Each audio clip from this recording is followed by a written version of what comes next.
حضرت ایک جگہ مناظرہ کے لیے تشریف لے گئے، ہندوؤں کے ساتھ مناظرہ تھا۔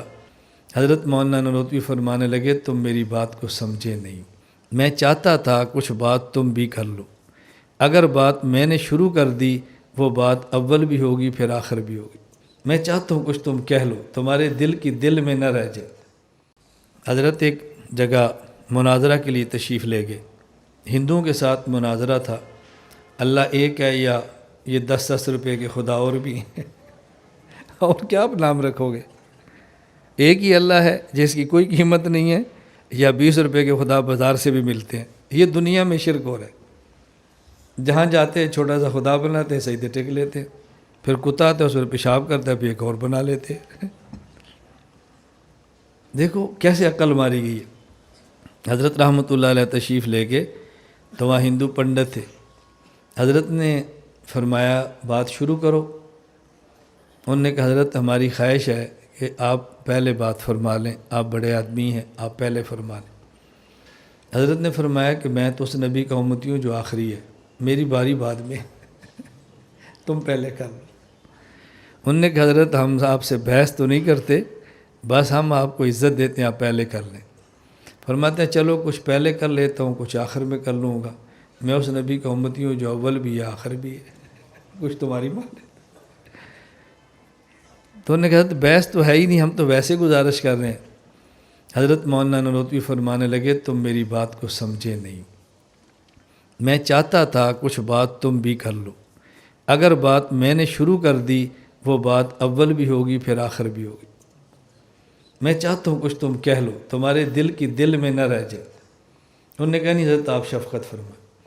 حضرت نانوتوی رحمۃ اللہ علیہ نے پھر 3 گھنٹہ بالذات اور بالعرض اپنے فلسفے کی بنیاد پر وجود ذات باری تعالیٰ پر دلائل دیے، ان کے تمام دلائل کو ذکر کر کے رد فرمایا۔ حضرت گفتگو کے بعد بیٹھ کے اب ہندو پنڈت کون آئے گا؟ کوئی بھی نہیں اٹھ رہا۔ جو دلائل دینے تھے اس کے جواب تو حضرت نے پہلے ہی دے دیے تھے۔ اب فیصلہ کرنے والے ہندو پنڈت نے حضرت نانوتوی کی فتح کا اعلان کرتے ہوئے جملہ کہا آج قاسم نانوتوی انسان نہیں بولتا تھا، انسان کی زبان پر الہام کا فرشتہ بولتا تھا۔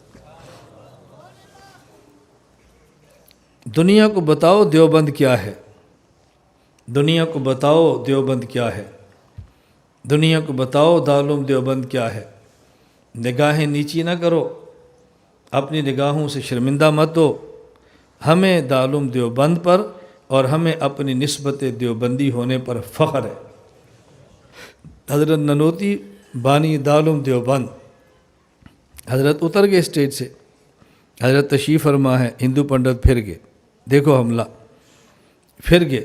ہندو پنڈت کہنے لگے مولوی قاسم آپ مسلمان ہو، اے کاش تم ہندو ہوتے تو دہلی کے ایک ایک چوک پر آپ کا بت بنا کر ہم آپ کی پوجا کرتے، مسلمانوں نے آپ کی قدر نہیں کی۔ مولانا قاسم نانوتوی دیکھو کتنا بڑا حملہ تھا، جتنا بڑا عالم ہوتا ہے نا اتنا بڑا پھر متواضع ہوتا ہے۔ آج نانوتوی کیا فرمانے لگے تم بالکل ٹھیک کہتے ہو، بالکل ٹھیک کہتے ہو، اگر میں ہندو ہوتا تو دہلی کے ایک ایک چوک پر بت بنا کر میری پوجا کی جاتی۔ اصل مسئلہ یہ ہے کہ تم میں قاسم ہوتا کوئی نہیں، اور یہاں حضور کے صدقے ہر شہر میں قاسم ہے، یہ کس کس کے بت بنائیں گے؟ تم سچی ہو، تمہارے پاس تو ہوتا ہی کوئی نہیں، ایک ملتا ہے بت بنا لیتے ہو، یہ کس کس کے بت بنائیں گے؟ یہ مجبوری ہے۔ دارالعلوم دیوبند کیا ہے؟ ایک تحریک ہے، ایک نظریہ ہے، ایک فکر ہے۔